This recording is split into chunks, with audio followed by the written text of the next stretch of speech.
Baik, Bapak Ibu, saya mau berpantun dulu. Ketugu Mulya beli durian,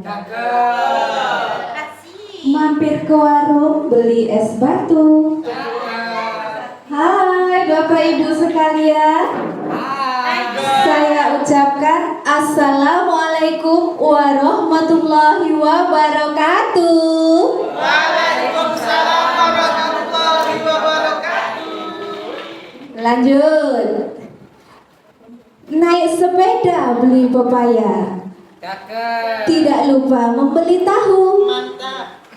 Untuk yang berbeda keyakinan dengan saya ucapkan salam damai selalu. Oke. Yang terhormat Ibu Kepala SMA Negeri 1 Lempuing, Ibu Kartina SPD MPD. Yang terhormat Bapak Ibu Wakil Kepala SMA Negeri 1 Lempuing. Yang terhormat Bapak Ibu rekan sejawat tenaga pendidik SMA Negeri 1 Lempuing. Allahumma sholli ala Sayyidina Muhammad wa ala ali Sayyidina Muhammad. Alhamdulillahirabbil alamin wa bihi nasta'in wa ala umuri dunya waddin.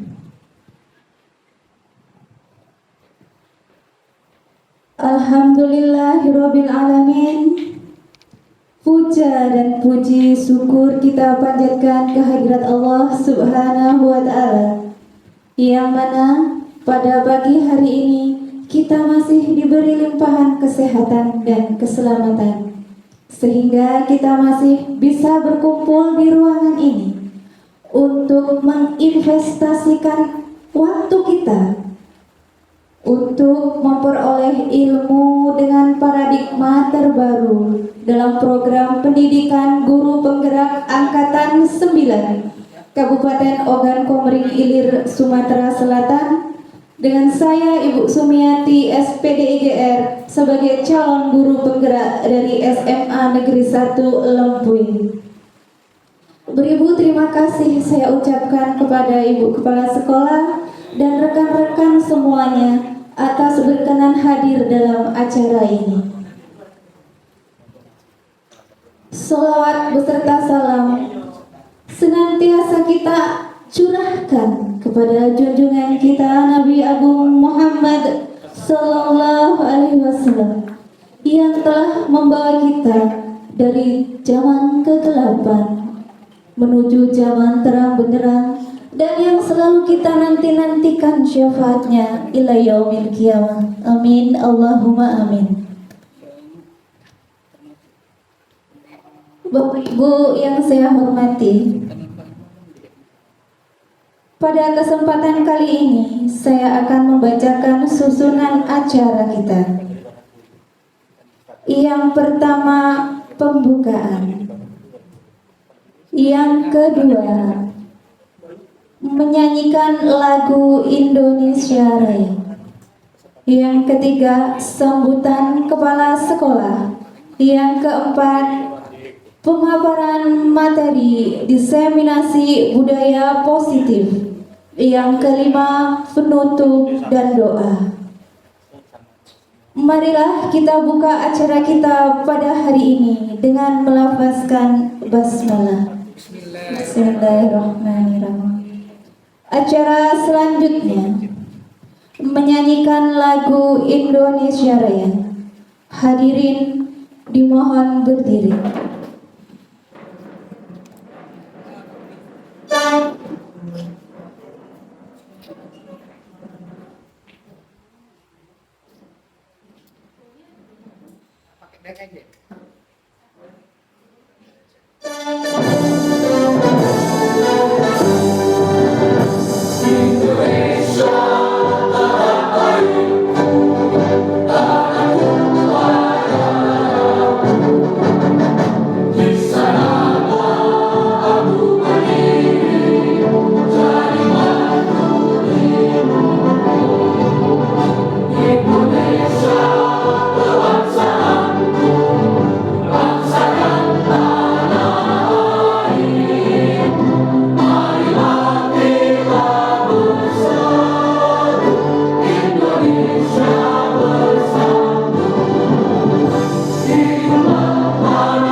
hadirin dipersilahkan duduk kembali.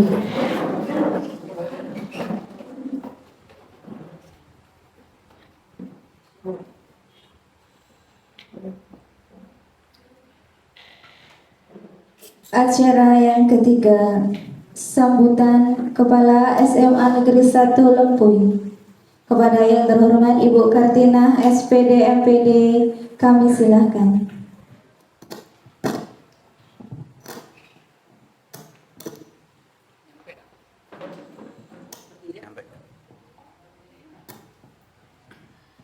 Assalamualaikum warahmatullahi wabarakatuh.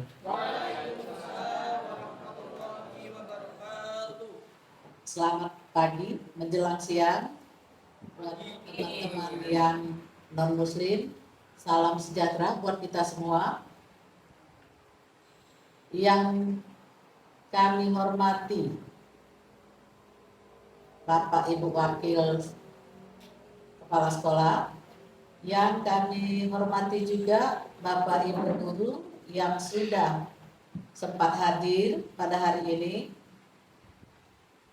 Alhamdulillah pagi ini atau hari ini kita masih dipertemukan Allah dalam keadaan sehat walafiat, ya, serta nikmat sehatnya itulah yang kita selalu nantikan sehingga kita bisa kumpul lagi. Dan selanjutnya juga salam salawat kita ke junjungan Nabi Muhammad Sallallahu Alaihi Wasallam yang selalu kita nantikan syafaatnya di yaumil akhir. Nah, pada hari ini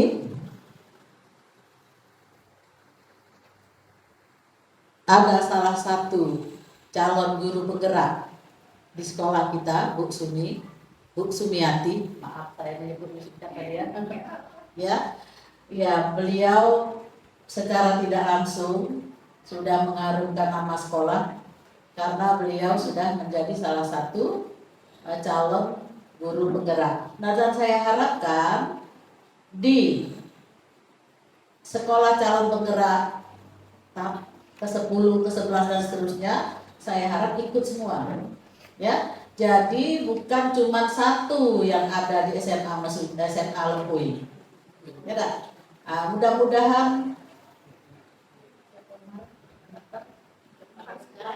Pak Huda dan Pak Reska itu nanti bisa melanjutkan, meneruskan apa yang sudah didahului oleh Ibu Sumi, ya. Nah, saya juga ibu-ibunya juga tidak ada alasan sibuk, ya, ada anak kecil, ya. Nah, karena masih usianya masih bisa 20 tahun lagi pensiun, ya, jadi tolong itu bapak-bapak, oke, sudah berjuang, sudah ada contoh, ya, ibu-ibu juga saya harapkan itu bisa, ya, bisa sanggup, ya. Ya, supaya nama sekolah kita tidak ketinggalan dengan Lempuy Jaya. Lempuy Jaya itu sudah banyak, ya, karena gurunya mau lah, guru kita. Saya itu daerahnya saya dijadikan indikator, ya, ibu tidak mau. Nah, jangan begitu, ya, saya itu memang sudah terhalang usia, sudah 50 ke atas, ya, itu harusnya kan 50 ke bawah. Nah, bapak ibu belum ada yang 50, kecuali Pak Sugeng, ya, ya. Ya, Pak Fauji sudah berusaha, ternyata belum berhasil, belum beruntung, gak apa-apa, ya. Kita coba dulu, nanti Pak Fauji meminta ilmunya dengan Bu Sumi, jangan malu-malu, Pak, ya. Ibu Sumi juga nanti berbagi, karena berbagi itu indah. Sudah itu dicatat, kalau agama kita kan dicatat malaikat, ya, perbuatan yang baik itu, maksud saya itu menambah amal untuk di kemudian hari. Belum tahu aku terbukti apa tidak, cuman kita yakin begitu, ya, jangan sampai duluan di bawah itu belum kalah, lajulah siapa duluan. Oke. Nah, selanjutnya saya sebagai kepala sekolah stakeholder di SMA ini sangat mendukung kegiatan-kegiatan yang berkaitan dengan keprofesional guru, ya. Jangan Apa nanti tidak ada biayanya, dan jangan, semuanya laksanakan dulu. Ya, butuh waktu, memang butuh dana. Laksanakan dulu. Ternyata kan tidak, kalau dananya tidak semahal ya dah yang kita bayangkan. Memang ternyata pada waktu datang pembukaan itu kita dapat dana sedikit, jadilah ongkos pulang ya dah. Nah selanjutnya karena kami dia bergerak terus dari sekolah adalah dikit juga nanti ya. Jadi kalau Bapak Ibu ikut, ya Bapak Ibu ikut kegiatan tersebut, tentu pihak sekolah akan juga mengeluarkan sedikit bantuan, bukan banyak ya Bapak Ibu, karena banyak pos-posnya yang lain ada, tapi jangan mengharap yang besar-besar seperti sekolah lain, jangan dibanding-bandingkan ya dah. Sebab kebutuhan sekolah kita beda dengan kebutuhan sekolah yang lain ya. Kalau sekolah lain sudah megah ya dikit yang dikeluarkan ya dah. Nah sekolah kita lihatlah baru ada sedikit yang bisa dirubah untuk tahun ini. Kemungkinan tahun depan ada lagi nanti yang bisa dirubah menurut kemampuan dana kita ya. Jadi kalau untuk kegiatan seperti ini saya dukung. Maksudnya saya sangat senang kalau Bapak Ibu bisa berkompetensi dalam kegiatan calon guru penggerak. Itu saja harapan saya, semoga di yang berikutnya nanti Bapak Ibu sudah muncul yang baru lagi ya, sehingga mengharumkan nama sekolah. Saya akhiri wabillahi taufiq wal hidayah. Wassalamualaikum warahmatullahi wabarakatuh.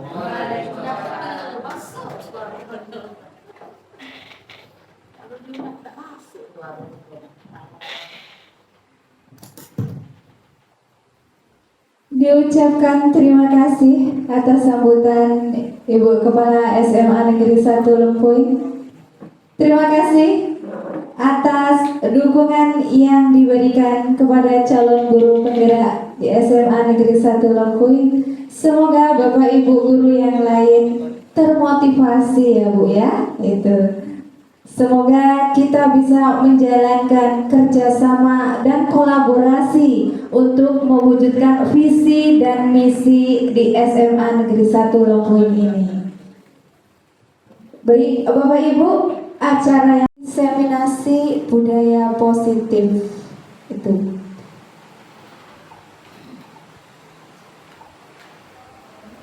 Slide oh ya.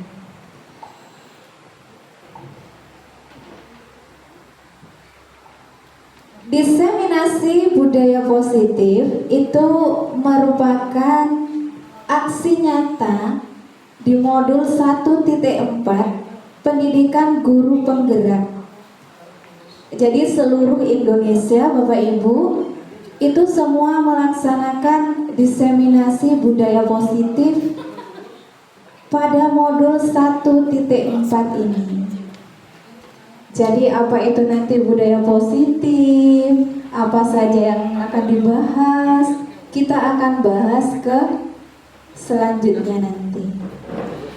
Sebelumnya saya akan memperkenalkan diri sedikit tentang kurikulum vitae saya. Nama sesuai KTP, nama saya Sumiati. Dari SMA Negeri 1 Lempuy, agama saya Islam. Adapun riwayat dan pengembangan diri yang sudah saya lakukan selama ini, yang pertama saya adalah guru mata pelajaran pendidikan agama Islam dan budi pekerti. Yang kedua saya pelatih daerah program pengembangan keprofesian berkelanjutan Provinsi Sumatera Selatan untuk jenjang SMA dan SMK. Jadi mungkin Bapak Ibu banyak yang belum tahu tentang pengembangan diri yang sudah saya lakukan. Kemudian saya sekretaris MGMP PAI jenjang SMA. Kemudian diklat yang sudah saya ikuti salah satunya adalah diklat Kepala Lab PAI. Kemudian publikasi karya ilmiah yang sudah saya lakukan terbit di Jurnal Guruku pada tanggal 3 Agustus 2022 dengan EISSN 2964/5689. Itu karya tulis saya yang sudah publikasi. Kemudian saya calon guru penggerak angkatan 9 dari SMA Negeri 1 Lempuing, Kabupaten Ogan Komering Ilir, Sumatera Selatan. Yang terakhir workshop dan webinar lain-lain tentunya tidak saya tuliskan di sini Bapak Ibu ya. Banyak sekali kalau saya tuliskan satu persatu. Itu. Baik, kita akan memasuki materi tentang budaya positif. Sebelum kita masuk ke budaya positif, saya mau minta Bapak Ibu berdiri sebentar. Kita akan memperkenalkan anak ice breaking yang simple, karena tahun ini adalah tahun pertama kita melaksanakan kurikulum merdeka. Jadi di dalam kurikulum merdeka itu ada dimensi profil pelajar Pancasila. Itu Bapak Ibu ya. Jadi anak-anak harus tahu 6 dimensi profil pelajar Pancasila. Nah, untuk mempermudah menghafalnya, kita menggunakan gerakan-gerakan. Itu. Jadi di dalam profil pelajar Pancasila ada 6 dimensi. Oke, kita ke ice breaking dulu ya. Dimensi profil pelajar Pancasila.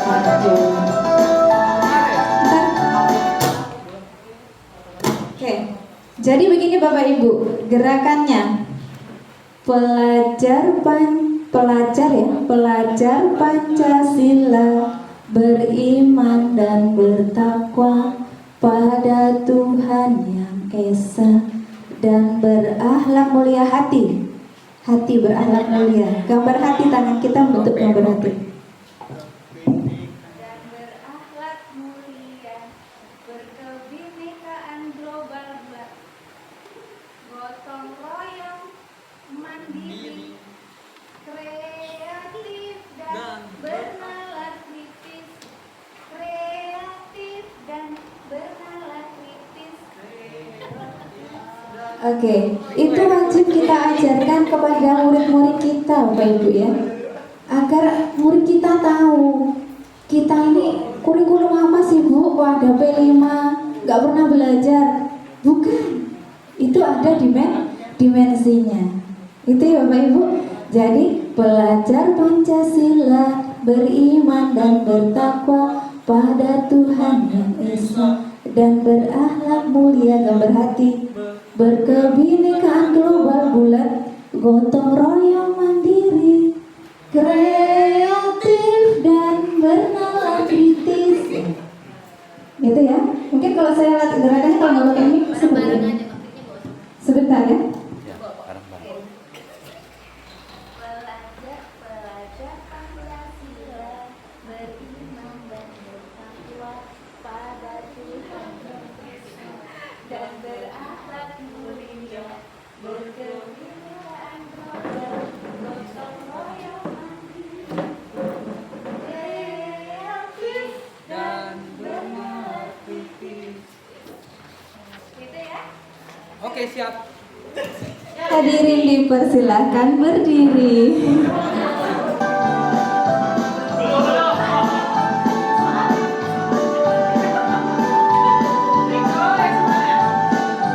Pelajar Pancasila beriman dan bertakwa pada Tuhan Yang Esa dan berakhlak mulia, berkebinekaan global, gotong royong mandiri, kreatif dan bernalar kritis.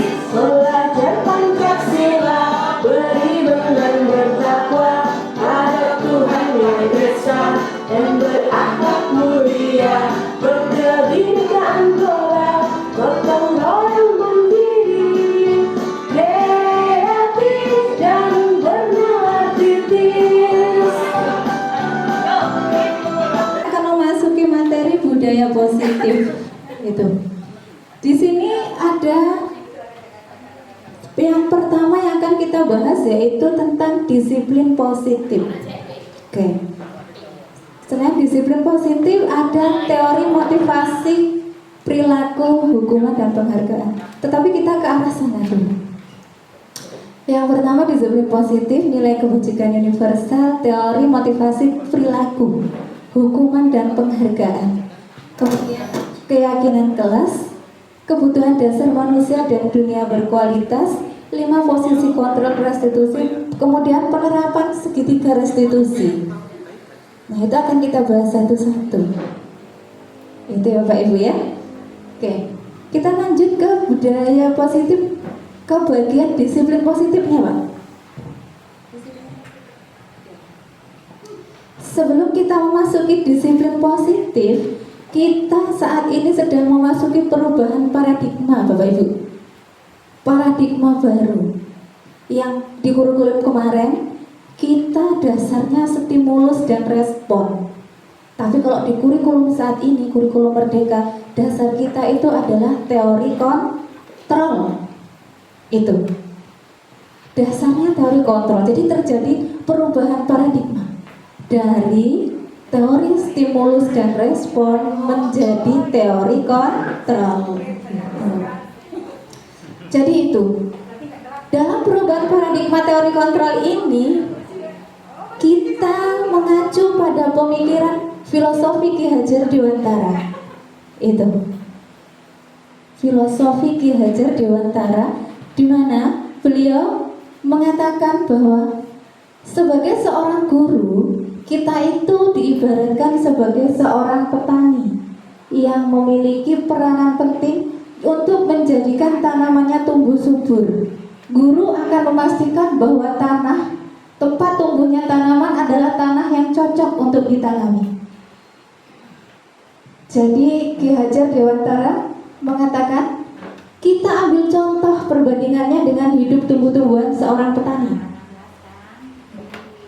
Dalam hakikatnya sama kewajibannya dengan seorang pendidik yang menanam padi misalnya, hanya dapat menuntun padi. Ia dapat memperbaiki kondisi tanah, memelihara tanaman padi, memberi pupuk dan air, membasmi ulat-ulat atau jamur-jamur yang mengganggu hidup tanaman padi, dan lain sebagainya. Jadi Bapak Ibu, di dalam dunia pendidikan itu, guru itu diibaratkan petani. Murid itu bibitnya, sedangkan sekolah itu lahannya. Jadi mau sepinter apapun anaknya, tergantung lahannya seperti apa Bapak Ibu.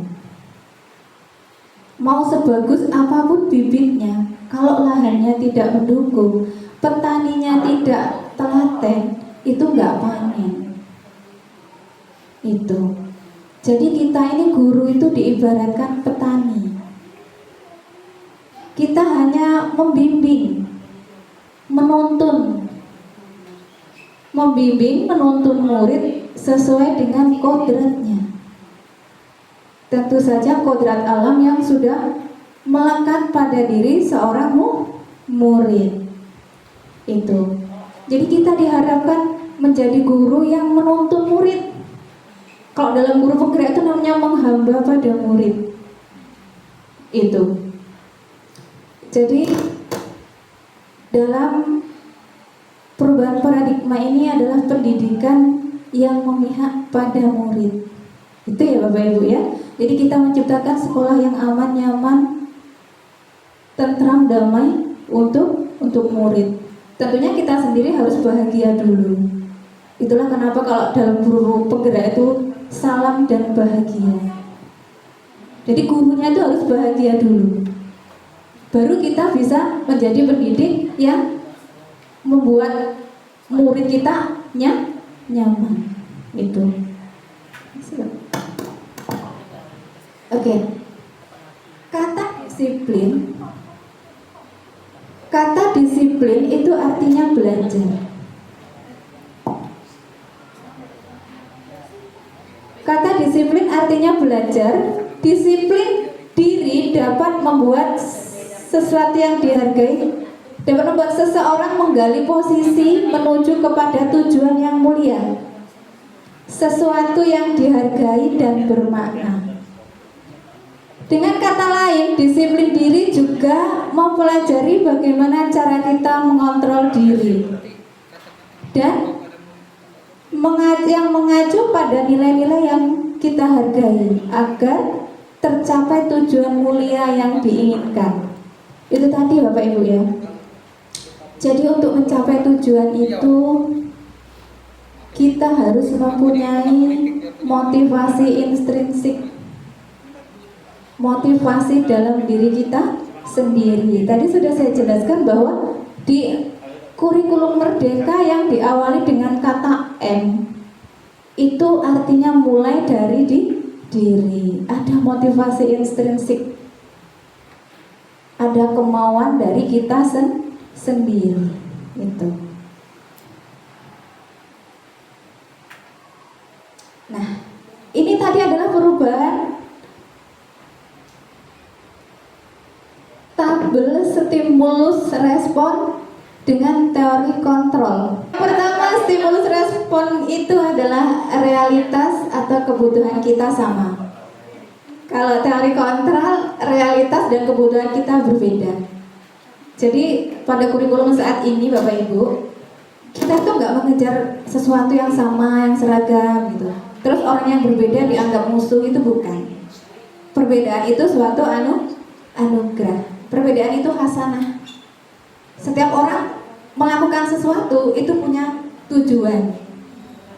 Nah, kita harus tanya dulu tujuannya apa. Jadi kalau berbeda itu bukan berarti tidak sama. Gitu. Berbeda itu dari sudut pandang saja. Tetapi siapa tahu tujuannya sama. Gitu. Semua orang melihat hal yang sama. Dalam teori kontrol setiap orang memiliki gambaran berbeda. Itu makanya rapotnya sekarang juga berbeda ya, rapotnya ada dia sir. Kemudian kita mencoba mengubah orang agar berpandangan sama dengan kita. Itu kalau teori kontrol. Tetapi teori stimulus respon. Tapi kalau dalam teori kontrol, semua perilaku memiliki tujuan. Nah, kita pahami dulu perbedaannya ini ya. Kemudian orang lain bisa mengontrol saya. Dalam teori kontrol hanya Anda yang bisa mengontrol diri Anda. Itu. Hanya kita yang bisa mengontrol diri kita. Kemudian saya bisa mengontrol orang lain. Kalau dalam teori kontrol, Anda tidak bisa mengontrol orang lain. Pemaksaan ada pada saat bujukan gagal. Dalam teori kontrol, kolaborasi dan konsensus menciptakan pilihan-pilihan baru. Kemudian model berpikir menang kalah, model berpikir menang-menang. Dalam teori kontrol itu harus menang-menang, gak ada yang dikalahkan Bapak Ibu. Semuanya diuntungkan karena ada kolaborasi. Ini paradigma yang harus kita rubah. Mindset kita yang harus berubah. Dan itu dimulai dari diri kita sendiri. Karena kita yang bisa mengontrol diri kita. Oke. Sekarang gini Bapak Ibu, saya mau ngasih sedikit permainan gitu. Bapak Ibu, silahkan di dekatnya kalau ada benda yang berharga, silahkan digenggam. Kalau tidak ada, anggaplah ada yang berharga, genggam Bapak Ibu. Tetapi gini, satunya menggenggam, satunya merebut. Misalnya Aku termasuk yang berharga ini berarti. Misalnya Bu Ulan menggenggam pena, Bu Detik berusaha merebutnya. Terus begitu berpasangan, Bu Supri menggenggam, Bu Anjal menggenggam, Bu Supri berusaha merebut. Gini, satunya menggenggam, satunya berusaha merebut. Cari pasangan. Ayo cari pasangan. Satunya berusaha menggenggam, satunya berusaha merebut. Ayo, boleh merebut dengan cara mengidik-idik, boleh. Merayu-rayu boleh. Ayo memaksa boleh. Ayo silakan. Yang satunya menggenggam, satunya berusaha merebut. Ayo Bu Lilis menggenggam, Bu Nuriana merebut. Kok menggenggam? Enggak pernah digenggam itu ada permata. Digenggam, ayo genggam. Ayo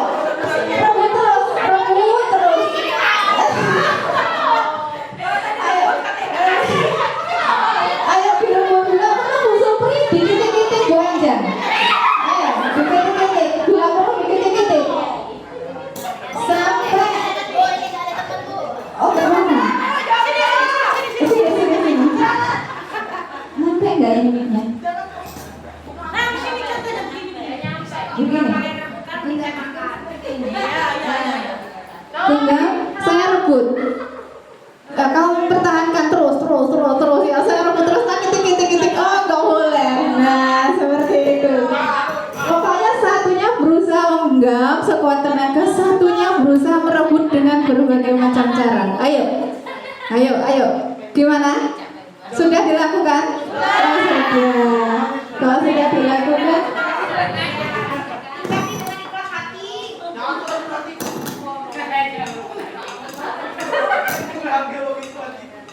saya tanya Bu Anjang dulu. Bu Anjang tadi direbut apa sama Bu Supri?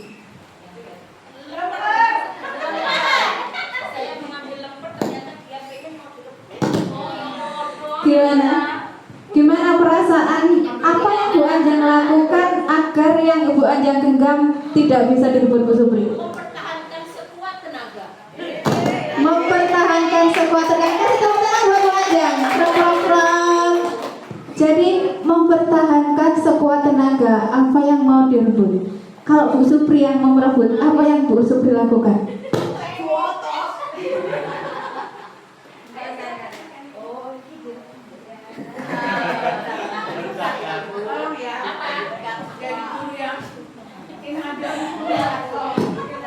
Bu Supri, kenapa Bu Supri begitu semangat untuk merebut genggaman Bu Anjang? Harus mendapatkan apa yang dia punya.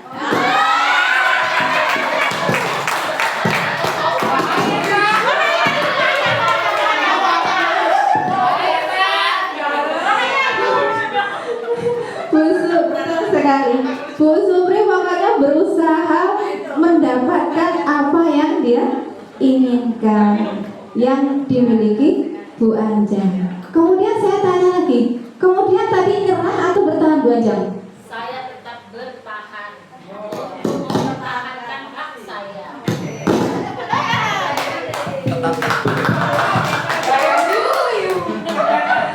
Bu Anjang tetap bertahan untuk mempertahankan haknya. Betul sekali. Ada nggak tadi yang bisa direbut oleh yang merebut dari sini? Ada yang bisa berhasil direbut? Tidak ada. Oh, tidak ada. Pak Riko berhasil direbut nggak yang digenggam? Oh. Merebut kancing baju.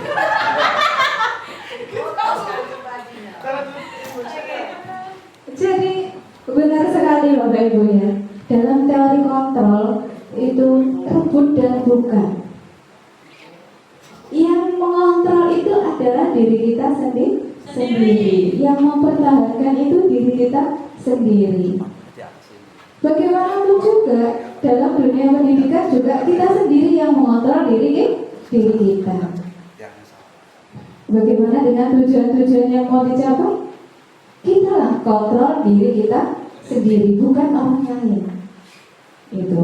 Kita akan mempertahankan, kita akan berusaha agar tujuan itu tercapai. Itu ya Bapak Ibu. Kalau misalnya akhirnya berhasil direbut, ya karena saya terpaksa. Gitu.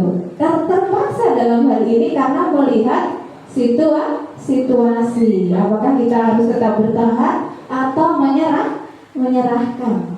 Kita harus lihat situasinya ya Bapak Ibu.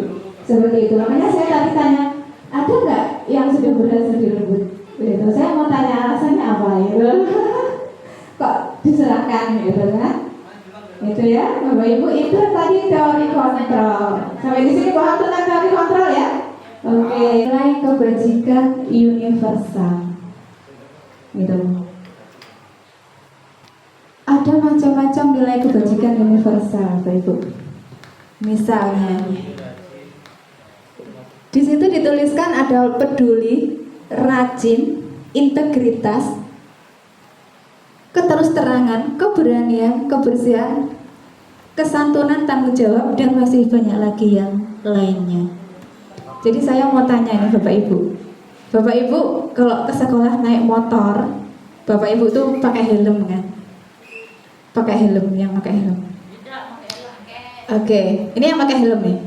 Sekarang saya tanya, kenapa Bapak Ibu mau pakai helm? Biar aman. Gimana? Biar aman. Biar aman. Kita pakai helm karena kata Bu Lilis biar aman. Kalau bapak-bapak yang sebelah sini, bapak-bapak kenapa kalau kita naik motor harus pakai helm? Taat aturan. Good. Pak Wakahumas taat aturan. Oke. Sekarang kita kaji dulu jawaban Bu Lilis tadi. Bu Lilis tadi jawab apa Bu Lilis? Aman. Selamat ya. Oke. Oke. Jadi di situ tidak ada tulisan ke sekolah wajib pakai helm. Nggak ada tulisan ya Bapak Ibu. Kita nggak ada peraturan tertulis. Tetapi kita meyakini kita harus pakai helm. Ini kalau lupa bawa helm, kita balik lagi ke rumah nyari helm. Ada nilai apa yang terkandung di dalamnya? Keselamatan. Kita pakai helm biar kita selamat. Sama dengan yang dikatakan oleh Pak Fauji tadi, Pak Humas tadi. Kita pakai helm karena apa? Taat aturan. Berarti taat aturan itu pribadinya seperti apa? Bertanggung jawab. Itu nilai yang kita yakini. Nilai kebajikan yang kita yakini dari sesuatu yang kita kerjakan. Motivasi perilaku manusia. Oke, mari kita tanya ke diri kita sendiri, bagaimana kita berperilaku. Itu. Kita lihat di sini. Oke ya. Mengapa kita melakukan segala sesuatu? Oke, sekarang gini saya tanya. Yang belum ditanya siapa nih? Pak Riko. Oke.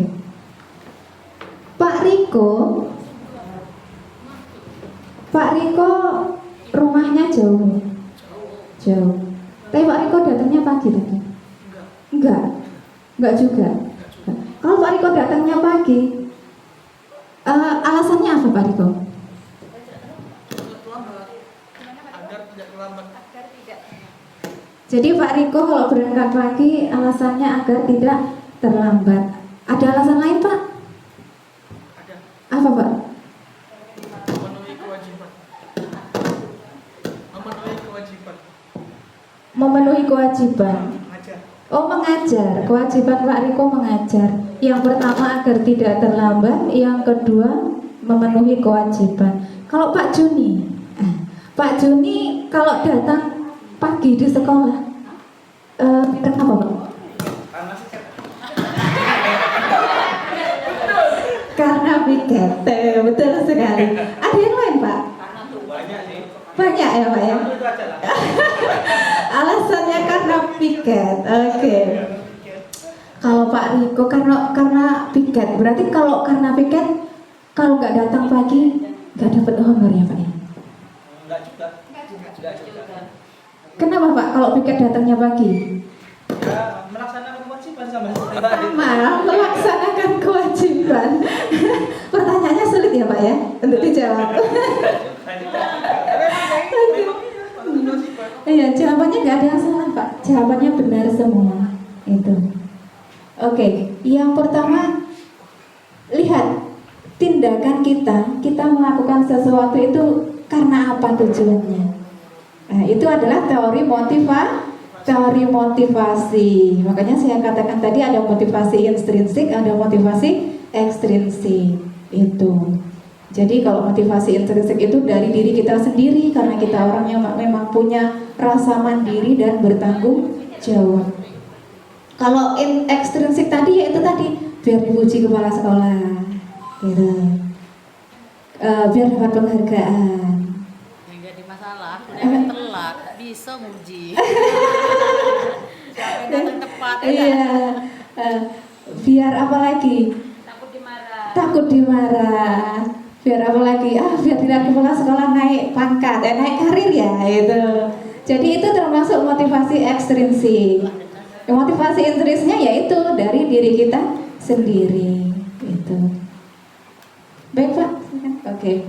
Sekarang hukum dan penghargaan, itu. Tentang hukuman dan penghargaan. Jadi Bapak Ibu, saya mau tanya selama ini Bapak Ibu apakah lebih suka memberi hukuman atau memberi penghargaan kepada murid? Ayo. Susah ya pertanyaannya. Lebih cenderung memberi hukuman atau memberi penghargaan? Penghargaan, betul sekali. Is good, keren guru SMA 1 Lumpuy. Memberi penghargaan. Penghargaan itu nggak berupa barang ya Bapak Ibu. Ucapan, apresiasi itu suatu penghargaan.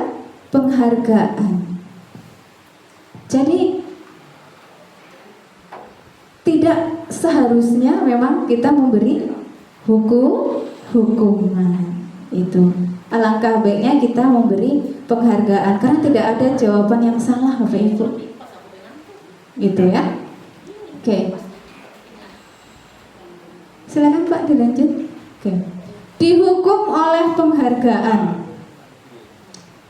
Jadi materi yang selanjutnya itu dihukum oleh penghargaan. Bapak Ibu, ternyata penghargaan itu menghukum dalam hal apa? Itu. Jadi selama ini ternyata kita mengasih penghargaan kepada murid kita itu ada yang merasa terhukum Bapak Ibu. Itu. Kok bisa ya? Kenapa bisa seperti itu ya Bapak Ibu ya? Dihukum oleh penghargaan.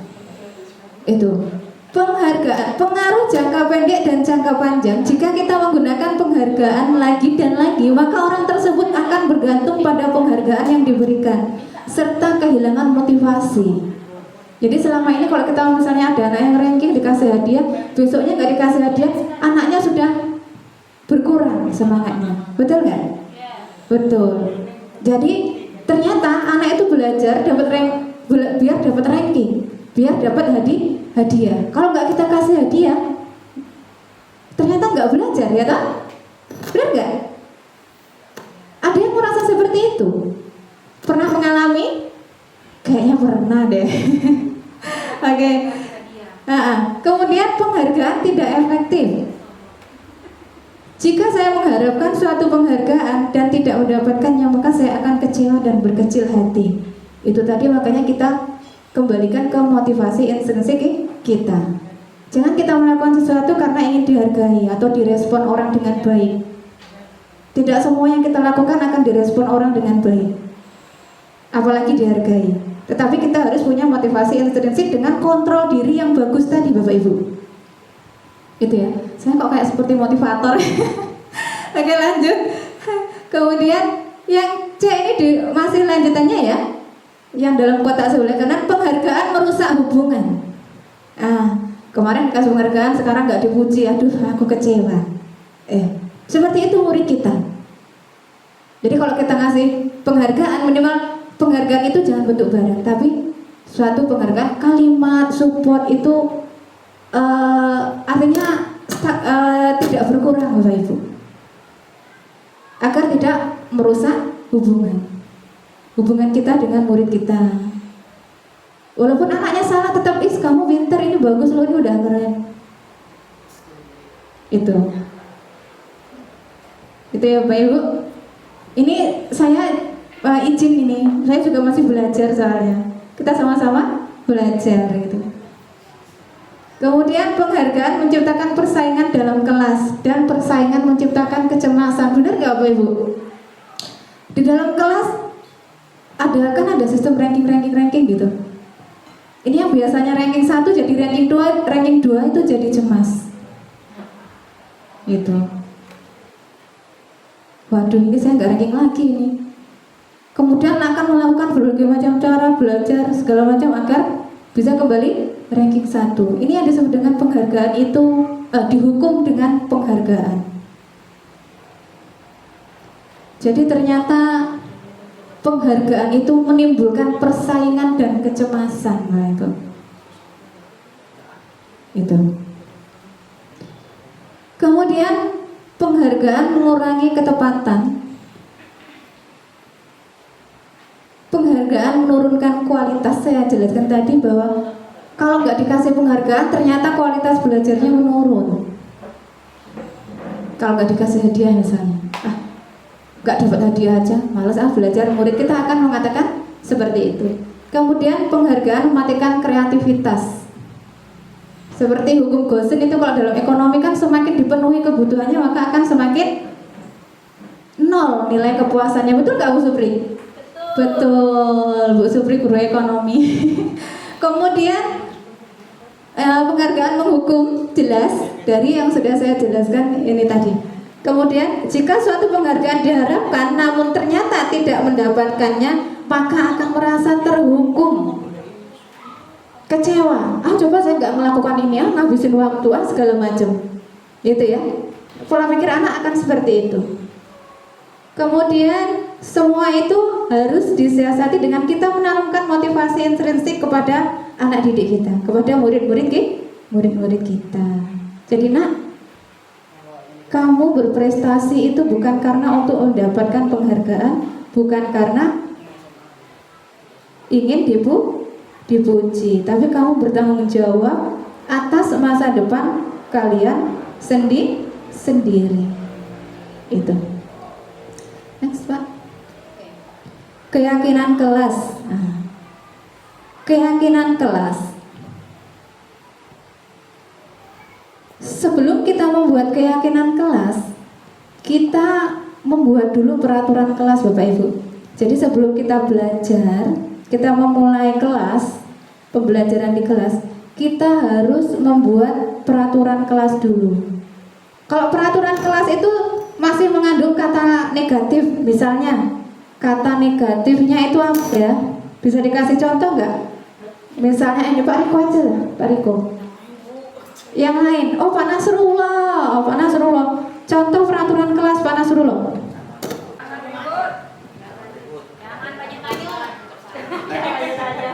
Jangan ini hafal lebih dari 3 kali. Tidur. Mungkin kalau jangan tidur dalam kelas, jangan tidur ketika guru menerangkan. Mungkin untuk yang bahasa Inggris ini harus bawa kamus. Harus bawa kamus. Jika tidak bawa kamus, silahkan keluar dari kelas saya. Jangan.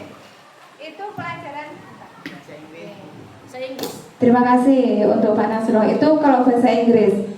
Pak Nasrullah bahasa Inggris membuat peraturan yang pertama, jangan tidur di kelas.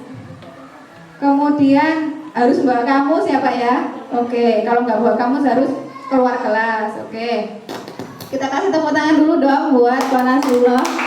Oke, saya mau ini Bu Akur, gimana Bu Akur? Peraturan kelas yang dibuat apa kira-kira? kelas pelajaran saya. Iya. Pasti keras suaranya. Oke, langsung pakai mic. Oke, Yang silakan. pasti ketika pelajaran di kelas saya, yang pertama tidak boleh keluar jam pelajaran saya jika tidak ada keperluan yang mendesak. Yang kedua harus mengerjakan tugas. Ya, beberapa kali tidak mengerjakan tugas, ya silakan cari guru yang lain. Iya. Oke, terima kasih untuk Bu Intias Oke. Jadi itu tadi contoh peraturan kelas ya Bapak Ibu ya. Masih ada kata jangan ribut di pelajaran saya, jangan izin ketika saya menjelaskan. Harus membawa kamus. Oke.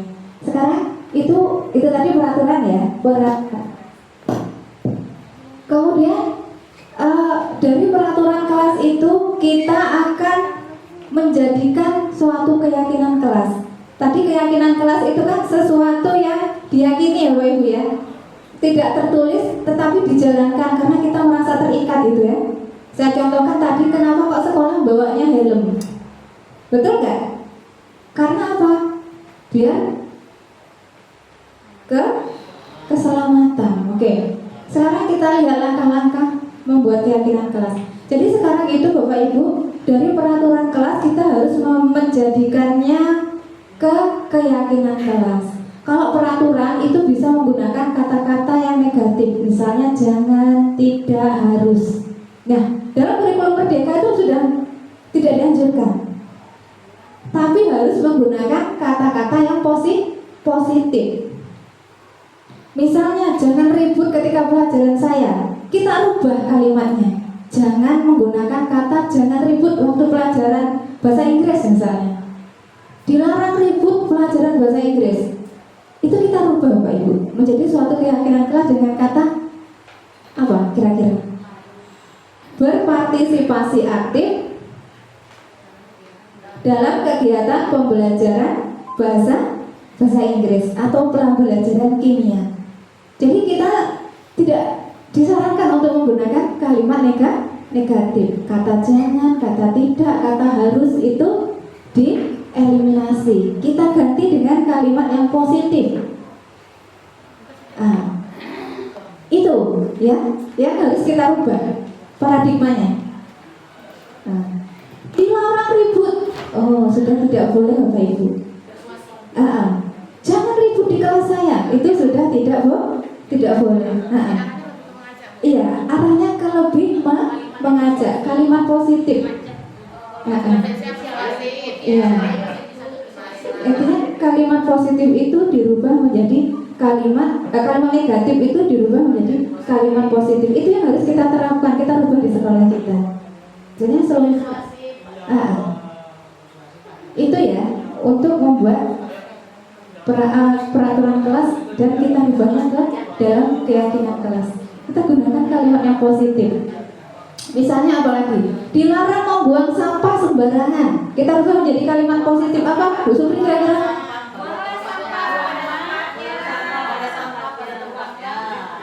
Buanglah sampah pada tempatnya. Kita sudah tidak boleh tulis di depan sekolah dilarang membuang sampah di sini.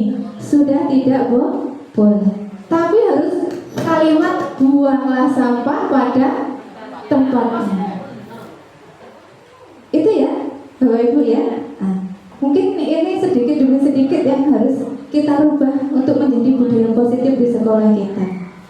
Intinya hal-hal yang menggunakan kalimat negatif itu kita rubah ke kalimat positif. Sifatnya mengajak, tidak ada yang dikalahkan atau dimenangkan, tapi semuanya dimenangkan. Itu semua yang kita miliki ini aset Bapak Ibu ya. Kita bertahan dengan kekuatan aset, dengan kebaikan yang kita miliki. Ya tidak mungkin semuanya sempurna, tetapi harus kita imbangi, kita naikkan dengan menggunakan aset itu tadi, kebaikan-kebaikan yang ada. Gitu. Banyak misalnya contohnya. Intinya aset itu, kebaikan itu harus jadi kekuatan. Next Pak, silakan. Itu tadi di slide yang sebelumnya langkah-langkah membuat keyakinan kelas ya.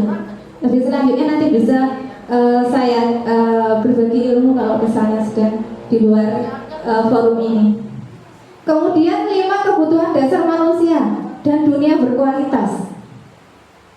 Oke. 5 kebutuhan dasar manusia dan dunia berkualitas. Oke. 5 kebutuhan dasar manusia.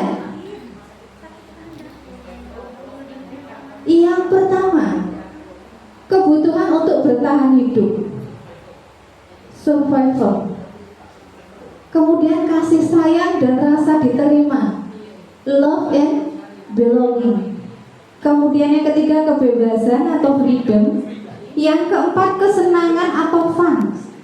Yang kelima, penguasaan atau power. Oke. Ketika seorang murid melakukan suatu perbuatan yang bertentangan dengan nilai-nilai kebajikan atau melanggar peraturan, hal itu sebenarnya dikarenakan mereka gagal memenuhi kebutuhan dasar mereka. Itu ya Bapak Ibu. Jadi kalau misalnya murid kita bermasalah, kita tidak boleh langsung mengatakan, oh dia ini nggak baik. Itu. Ternyata kita harus pahami 5 teori kebutuhan dasar manusia dan dunia berkualitas. Kita lihat yang pertama, bertahan hidup. Misalnya anaknya sering datang terlambat, kita harus lakukan penerapan segitiga restitusi agar kita tahu kenapa, masalahnya apa. Kita jangan langsung menghukum.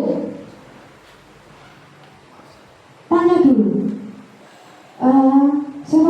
dia kerja malam, membantu orang tuanya berjualan atau bagaimana?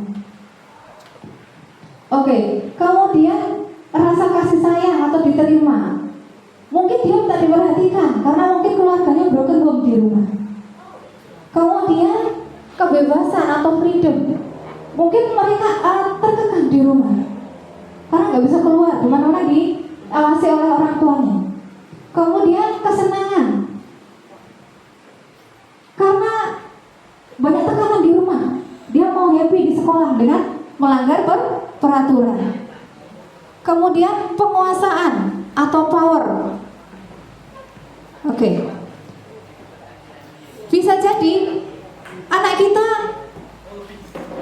merasa tertekan, merasa tidak memiliki pengaruh di sekolah. Itu ya. Oke. Jadi untuk penerapan segitiga restitusi,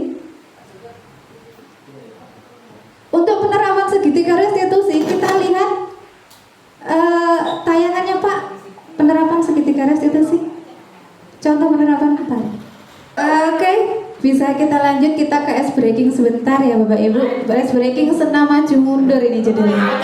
Jadi gini, sini Bu Supri untuk sampel.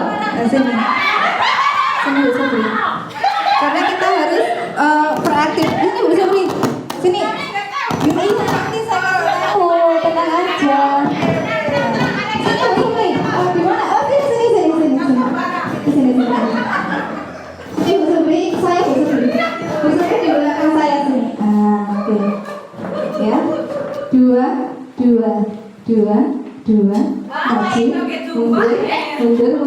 Mundur. Ya. Oke. Nanti kemudian Bu Supri ngikutin saya di belakang. Pegang saya, pinggang saya Bu Supri. Iya sayang, sini dulu. Nah, pegang, langsung ikutin saya. Langsung ikutin kaki saya. Kanan, kiri, maju, mundur.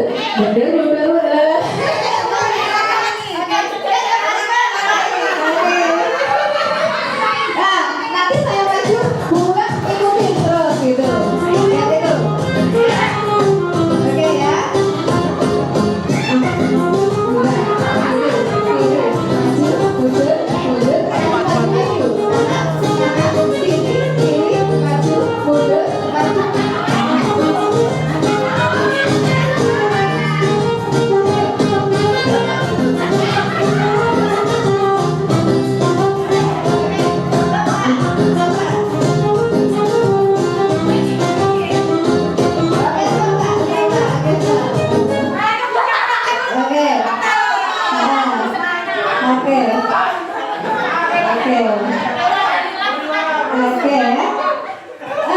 Jadi ada pembelajaran.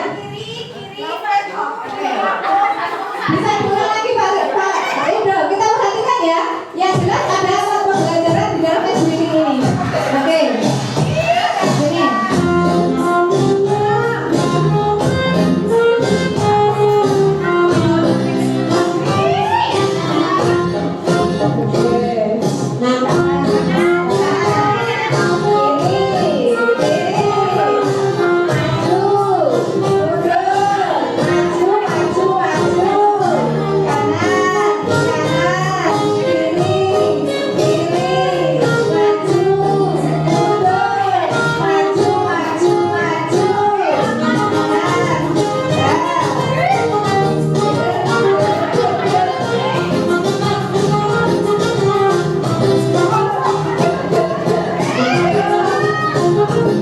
Jadi dua kanan, dua kiri, maju, mundur, maju.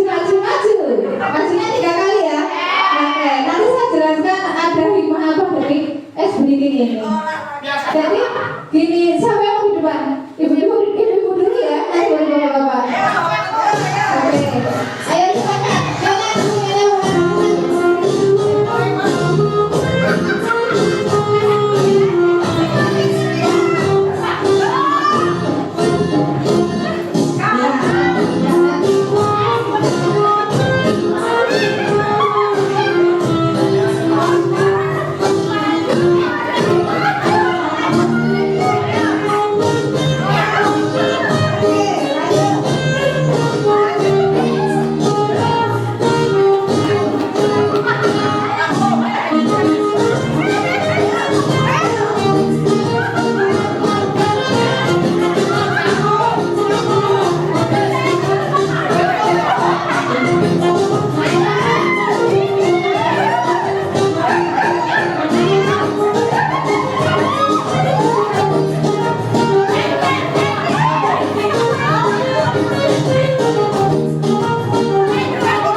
dinamika kita hidup di lembaga.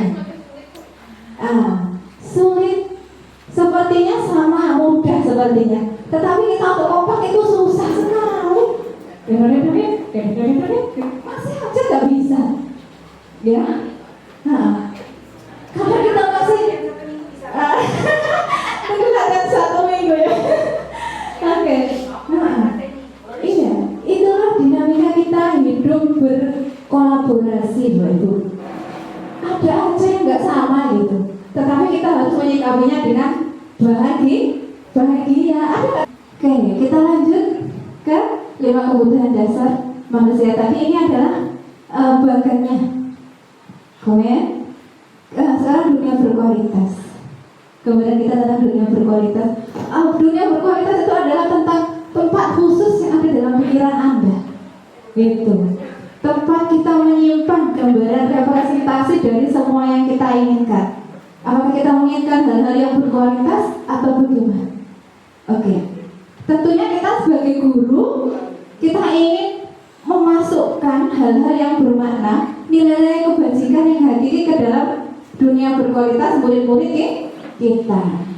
Gitu. Pak?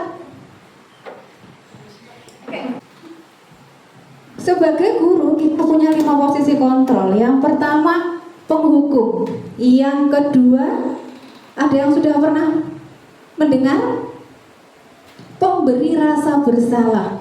Yang ketiga sebagai teman. Yang keempat sebagai pemantau. Yang kelima sebagai manajer. Itu posisi kita sebagai guru, Bapak Ibu.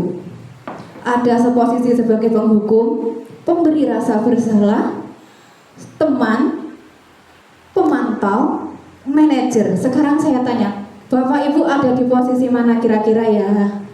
Oke, kira-kira Bapak Ibu ada di posisi mana? Bapak Ibu boleh tulis di sini.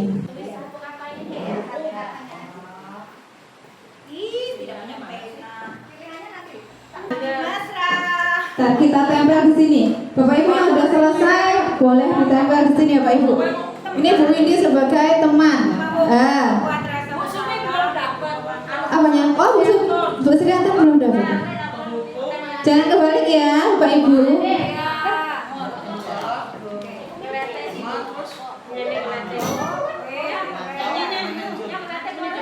Oke, yang mau sambil olahraga silakan bawa ke depan ditempel sini Bapak Ibu.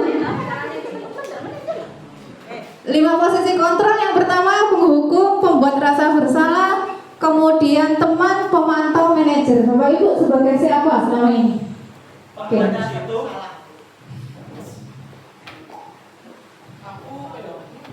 Gak pengen jalan-jalan Bu Sutri atau nempel ini? Oke. Capek ya, baru screening maju mundur. Maju mundur cantik. Kayak semuanya posisinya pada teman ya Bapak Ibu ya. Oke. Yang paling mesra ini posisinya sebagai teman. Yang lainnya saya tunggu Bapak. Oke. Posisi 5 posisi kontrol. Bu Windy teman, Bu Anjang teman, Bu Sutri teman, Bu Ulan teman, Bu Nuriana teman. Teman semua untuk yang di depan ini. Siapa tahu ada pikirnya agak beda. Oke. Kok nggak ada? Nggak boleh kalau nggak ada. Nggak ada pilihannya. Pemantau. Oke. Pembuat rasa bersalah. Ada sudah yang begitu. Manajer. Ini kebalik ya. Oke. Ini manajer. Siapa lagi yang manajer tadi? Oh, sini ini kebalik. Kita tulis. Terima kasih atas partisipasinya. Sudah menulis di kertas sticky note untuk kita sekarang lihat bagaimana posisi Bapak Ibu selama ini, oke? Yang pertama 5 posisi kontrol itu tadi sebagai penghukum. Coba Pak, lihat Pak penghukum Pak. Oke. Penghukum, seorang penghukum bisa menggunakan hukuman fisik maupun verbal. Jadi anaknya terlambat dan terdaftar langsung dihukum. Ayo, sapu sana. Ayo, Pak, bersihkan WC itu sudah tidak boleh Bapak. Ya, kita harus menggunakan menerapkan segitiga restitusi. Oke, kemudian membuat rasa bersalah. Oke, membuat rasa bersalah pada posisi ini guru itu memberikan kalimat seolah-olah muridnya itu bersalah banget gitu. Gimana coba kalau orang tua kamu tahu? Kamu gak kasihan sama Pak Guru sama Bu Guru, nanti kalau dimarah atasan gimana? Gitu, membuat rasa bersalah. Kemudian yang ketiga, teman. Teman, posisi guru sebagai teman itu dengan siswa, apalagi kita ngajar SMA itu akrab ya Bapak Ibu. Akrab, SKSD gitu. Tapi itu menjadi bumerang buat kita Bapak Ibu. Ketika kita tidak bisa melakukan sesuatu untuk murid kita, maka itu akan merusak hubungan. Itu sesekali boleh sebagai teman, tetapi kita harus punya batasan, punya jarak. Kemudian yang keempat, pemantau. Ini kadang kita juga jadi pemantau, saya juga masih belajar ya Bapak Ibu ya. Oke, mudah-mudahan dengan kita belajar hari ini kita bisa memperbaiki diri kita nanti ke depannya. Sebagai pemantau itu kita misalnya ada murid kita nih, perilakunya seperti ini. Pertanyaan yang diajukan seorang pemantau, peraturannya apa yang telah kamu lakukan, sanksi atau konsekuensinya apa gitu. Jadi misalnya saya contohkan seperti ini, kita di kelas ada anak kita yang nggak kerjakan tugas. Kemudian kita kasih tugas, kerjakan ya hari ini, jam ini. Pokoknya ibu nggak mau tahu, nanti istirahat harus selesai. Kamu jangan keluar kelas, kerjakan dulu. Nanti ibu cek. Nah itu ternyata posisi pemantau Pak Ibu. Kemudian lanjut Pak yang ke berikutnya, ke posisi kontrolnya sebagai manajer. Oke, manajer adalah posisi di mana guru berbuat sesuatu bersama dengan murid, mempersilahkan murid mempertanggungjawabkan perilakunya, mendukung murid agar dapat menemukan solusi atas permasalahannya sendiri. Jadi kita itu sebagai guru dianjurkan berposisi sebagai manajer. Oke, sebagai manajer. Jadi tadi ada penghukum, membuat rasa bersalah. Kemudian yang ketiga tadi apa? Teman. Yang keempat, pemantau. Yang kelima, manajer. Sebagai guru kita sebaiknya berada di posisi manajer. Di posisi manajer ini murid diajak untuk menganalisis kebutuhan dirinya. Murid diajak mandiri. Itu ya. Analisis, bisa menyelesaikan masalahnya sendiri, bisa mengambil solusi dari apa yang terjadi. Solutif gitu anaknya, mandiri, solutif. Kemudian di sini penekanan bukan pada kemampuan membuat konsekuensi, namun dapat berkolaborasi dengan murid bagaimana memperbaiki kesalahan yang ada. Jadi ketika anak melakukan kesalahan dari identitas gagal, kita bimbing menjadi identitas yang sukses. Itu. Jadi nanti kita lihat videonya penerapan segitiga restitusinya. Kemudian jika kamu seorang manajer akan berkata, apa yang kita yakini. Tadi kita sudah belajar membuat peraturan kelas menjadi keyakinan kelas ya. Dari kata-kata yang negatif harus kita rubah menjadi kalimat yang positif. Nah, kalimat yang positif ini menjadi keyakinan ke kelas. Apa keyakinan yang sudah kita yakini bersama? Itu. Jika kamu memperbaiki ini, hal ini menunjukkan apa tentang dirimu. Jadi intinya, sebagai guru kita mempunyai 5 posisi kontrol. Dan ketika ada murid yang bermasalah, kita harus menerapkan segitiga restitusi dulu. Coba Pak lihat segitiga restitusi. Oke, ini segitiga restitusinya ya Bapak Ibu. Yang pertama, langkah pertama adalah menstabilkan identitas. Menstabilkan identitas. Oke. Ketika anak bersalah, kita harus panggil Bapak Ibu. Kita panggil, kita bicara secara pribadi. Kita stabilkan identitasnya. Apa benar kamu seperti itu? Oke. Oh iya, nggak apa-apa. Setiap orang punya salah. Bu Guru juga pernah punya salah, gitu maksudnya ya. Stabilkan dulu identitasnya. Kemudian validasi tindakan yang salah. Validasi tindakan yang salah itu, kamu tentu punya alasan alasan kan? Setiap murid itu melakukan kesalahan, tanya dulu alasannya apa. Kamu pasti punya alasan kenapa kamu seperti ini. Misal nih, anaknya tidur terus di kelas, kita panggil. Katanya kamu ini ya, tidur terus ya di kelas ya.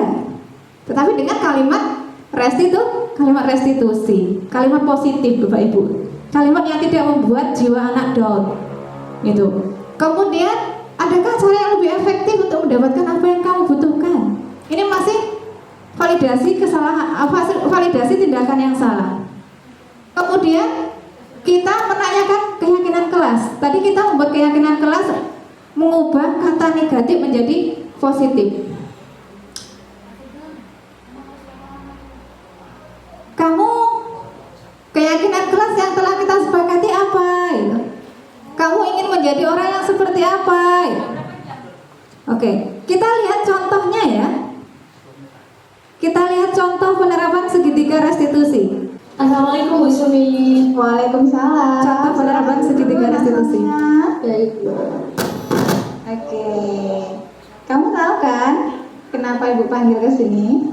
Mungkin berkaitan dengan tugas ya Bu. Kita lihat di atas ada kata menstabilkan identitas. Kita lihat keterangannya di atas ya Bapak Ibu. Iya Bu masuk, tapi saya tidak mengerjakan tugas Bu. Oke, semua orang pernah melakukan kesalahan, termasuk juga Ibu. Namun setiap tindakan kita pasti ada alasannya. Kira-kira mengapa Sonia tidak mengumpulkan tugas? Saya capek dan mengantuk Bu. Soalnya main game sampai jam 12 malam. Jadi saya ngantuk. Kamu masih ingat keyakinan kelas kita kan? Masih Bu.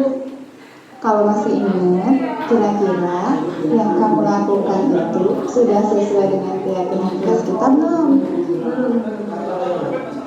Kira-kira keyakinan kelas mana? Selalu bertanggung jawab Bu. Nah, ternyata Sonia sudah tahu.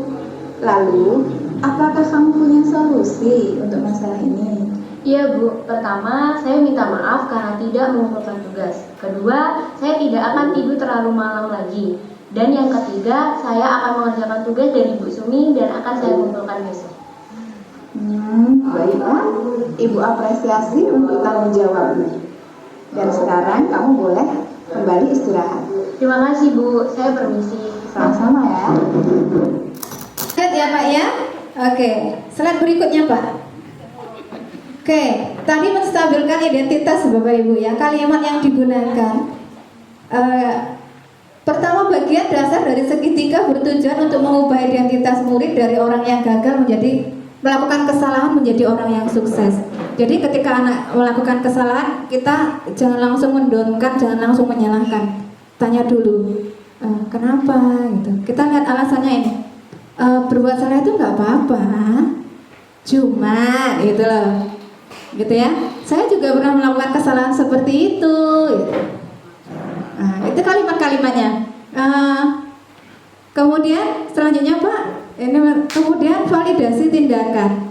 Setiap tindakan kita dilakukan dengan suatu tujuan, yaitu memenuhi kebutuhan dasar. Kalau kita memahami kebutuhan dasar, apa yang didasari sebuah tindakan, kita akan bisa menemukan cara-cara paling efektif untuk memenuhi kebutuhan tersebut. Menurut teori kontrol, semua tindakan manusia baik atau buruk pasti memiliki maksud ataupun tujuan. Itu ya Bapak Ibu ya. Kalimat yang digunakan, padahal kamu bisa loh melakukan lebih buruk dari ini, tapi kamu gak melakukannya kan? Gitu. Itu salah satunya. Next Pak, menanyakan keyakinan. Nah, tadi kita udah belajar dari peraturan menjadi keyakinan, berubah dari kalimat negatif menjadi kalimat yang positif. Teori kontrol mengatakan bahwa kita pada dasarnya termotivasi secara internal. Ada motivasi intrinsik ya Bapak Ibu ya. Ketika identitas sukses yang sudah kita capai tadi, menstabilkan identitas dan kemudian langkah 1 dan langkah 2, maka murid akan siap untuk dihubungkan dengan nilai-nilai yang dia percaya dan berpindah menjadi yang dia inginkan. Kalimat yang dipakai apa yang kita percaya sebagai kelas atau keluarga. Kita bisa menanyakan keyakinan kelas yang sudah kita sepakati. Di sini ya, Di sini ada ice breaking Marina menari di atas menara.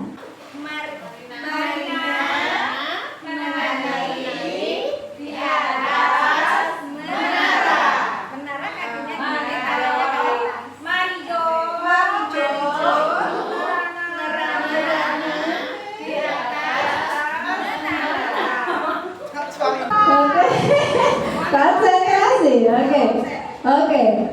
Menara, merana, marina, marijo, di atas menara.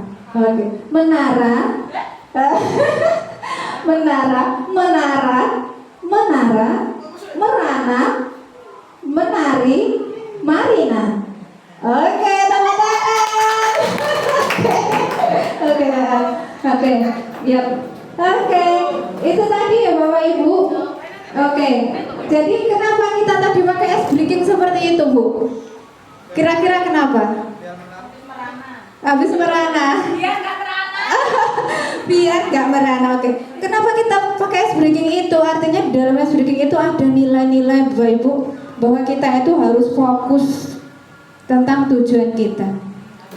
Kita udah belajar budaya positif tadi ya untuk mewujudkan visi dan misi.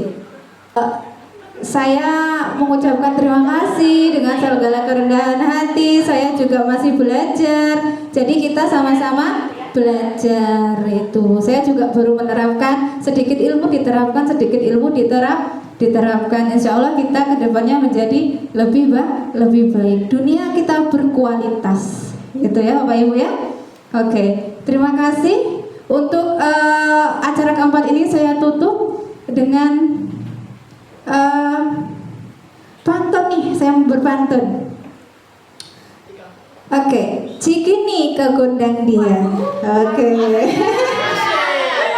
Cakep ya. Cikini ke gondang dia. Cakep. Pergi ke kota naiknya kereta. Dengan ilmu dan kearifan yang menyala. Guru penggerak membangun generasi masa depan yang berakhlak mulia. Oke. Semoga dengan acara diseminasi ini membawa manfaat dan Bapak Ibu menjadi pribadi yang tergerak, bergerak dan menggerakkan. Oke, terima kasih.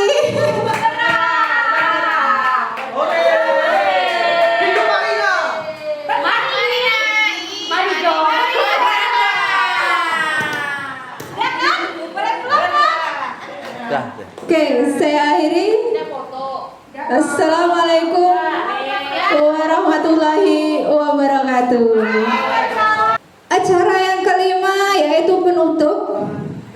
Marilah kita tutup acara kita dengan membaca hamdalah. Alhamdulillahirabbil alamin. Semoga bermanfaat Bapak Ibu ya. Oke, saya sebagai pemateri sekaligus sebagai MC mohon maaf bila ada lebih kata yang tidak berkenan.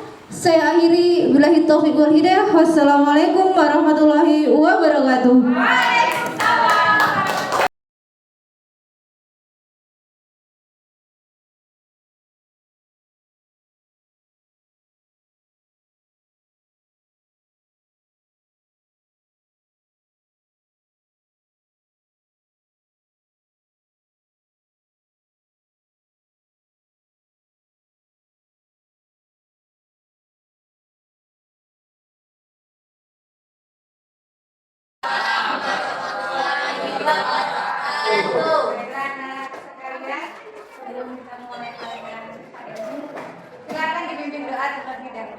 Silakan dipimpin doa.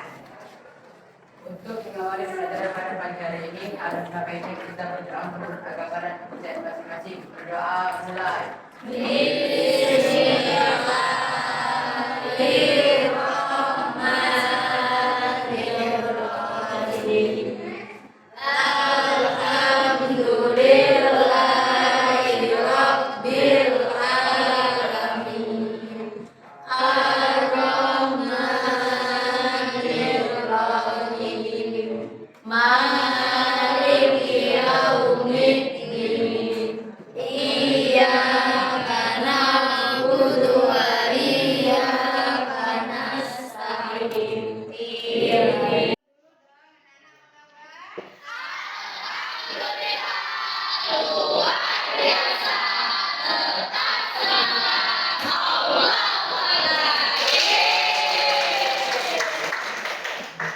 Jadi anak-anak sekalian, sebelum memulai pelajaran, sebelum memasuki kelas atas pelajaran baru, kita membuat keyakinan kelas terlebih dahulu.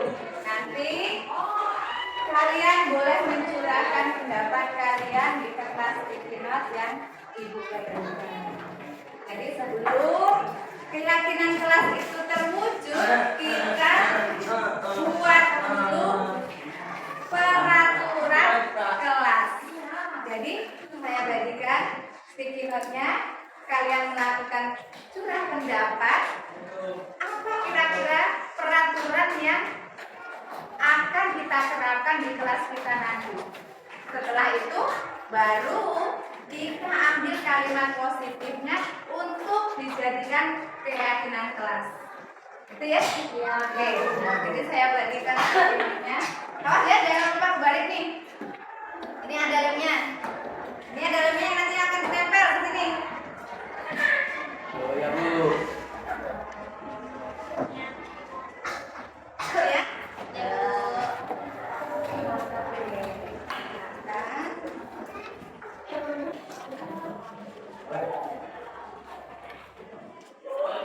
Yang sudah selesai boleh silahkan kumpul di depan, ditempel ya. Ya, yang belum selesai.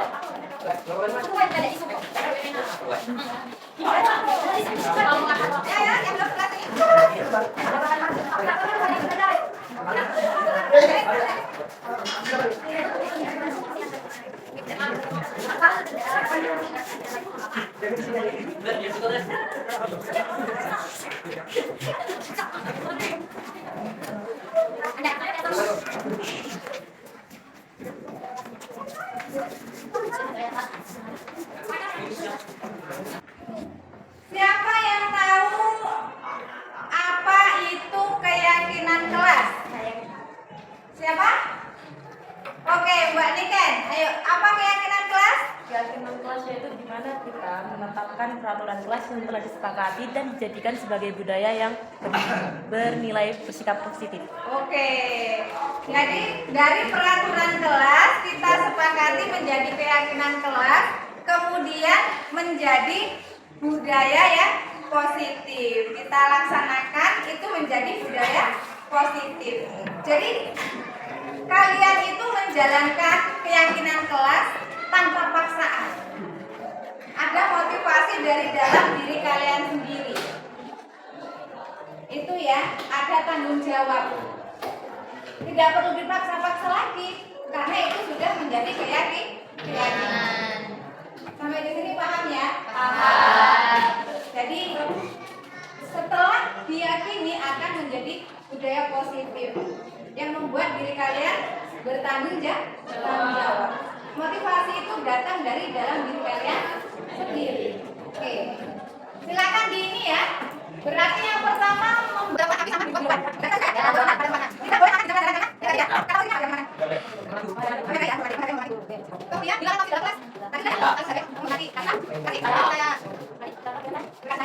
kemudian dari ibu ada dulu. Ya. Gimana bicara motor? Oke, tidak boleh makan. Tidak boleh makan. Tidak boleh makan pelan. Apa ya? Tidak boleh makan pelan.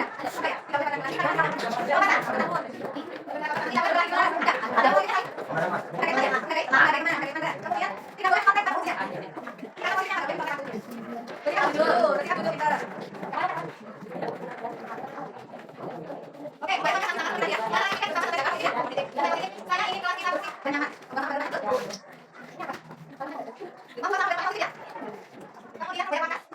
boleh makan. Masa kita sangat tapi kan belum terlambat. Ya, positif. Gimana cara kerja sih? Betul. Kenapa? Kita ada kalau kita bilang cara kerja. Jaga sekolah, jaga sekolah. Kita boleh jaga sekolah. Kita boleh juga. Kemudian lagi nanti. Kita juga boleh pergi makan kelas. Enggak ada waktu ya. Jaga kebersihan. Ya. Jadi dari yang tadi kita dapat ya. Kita nanti akan makan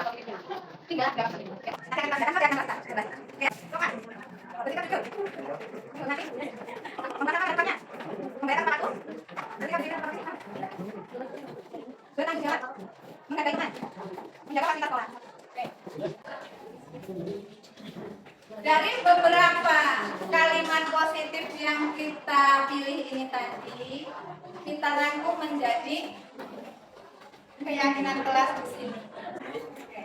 Dari 11 keyakinan kelas yang sudah kita sepakati ini, kita akan lihat nilai-nilai yang terkandung di dalamnya. Ya. Kita lihat, menjaga kebersihan kelas itu termasuk nilai apa? Kebersihan. Satu. Saya bacakan ya. Oke. Yang pertama, menjaga kebersihan kelas. Yang kedua, aktif dalam berdiskusi. Yang ketiga, berperilaku sopan. Yang keempat, bersikaplah dengan jujur. Yang kelima, menghormati guru yang sedang mengajar. Membuang sampah pada tempatnya. Membayarkan tepat waktu. Bersikap disiplin. Menjaga fasilitas sekolah. Menghargai teman. Toleransi. Karena kita terdiri dari bermacam suku dan agama dan bahasa kita menjawab juga. Oke. Jadi inilah hasil dari kesepakatan kelas yang menjadi keyakinan kelas dan menjadi budaya positif, nilai budaya positif yang akan kita terapkan. Oke. Terima kasih teman-teman yang dapat dong. Jadi itu tadi kesepakatan kelas yang sudah menjadi keyakinan kelas dan menjadi budaya positif yang akan kita terapkan. Jadi yuk kita tanda tangani dong. Setuju? Setuju. Oke. Kita tanda tangani sesuai namanya masing-masing.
Baik, sudah semua ya?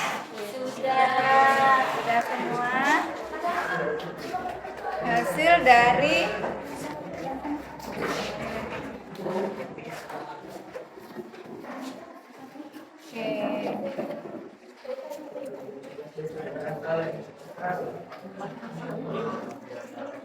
itu dijadikan budaya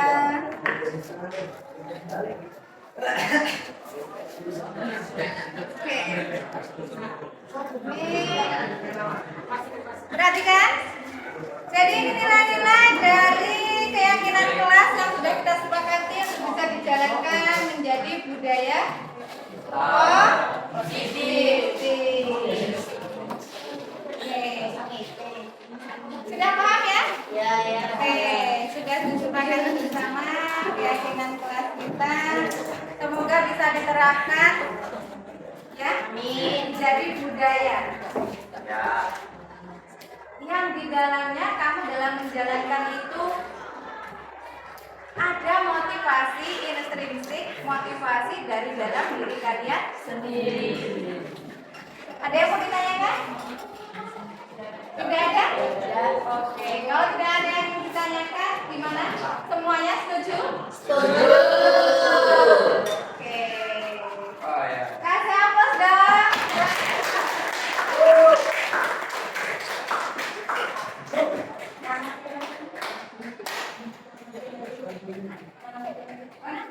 Oke, itu saja ya. Semoga pertemuan kita hari ini bermanfaat.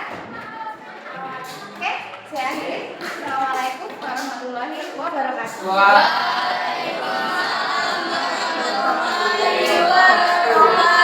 Assalamualaikum warahmatullahi wabarakatuh. Perkenalkan, nama saya Sally Mailani Putri. Hari ini saya senang sekali bisa belajar tentang keyakinan kelas bersama Bu Sumiati. Dengan belajar tentang keyakinan kelas, saya bisa menerapkan budaya positif di dalam sekolah.